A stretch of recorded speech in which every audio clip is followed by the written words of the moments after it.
नमाज पढ़ते हुए अक्सर हमारे साथ ऐसा होता है कि हम तीसरी या चौथी रकात में ये भूल जाते हैं कि हम तीसरी रकात में है या चौथी रकात में।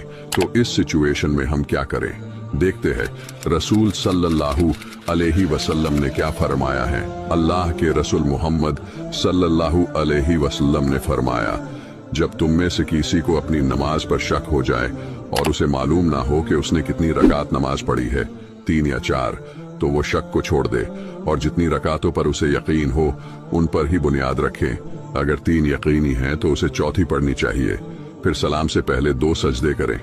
अगर उसने 5 रकातें पढ़ ली है तो ये सजदे उसकी नमाज को जुफ्त यानी 6 रकात कर देंगे, और अगर उसने 4 पूरे कर लिए तो ये सजदे शैतान की जिल्लत और रुसवाई का बास बनेंगे। इस तरीके से वो अपनी नमाज मुकम्मल कर लें। देखा, इसका हल मिल गया। अब आप दूसरों को बताइए, अगर वो भी दूसरी या तीसरी रकात में भूल जाते हैं कि कौन सी रकात में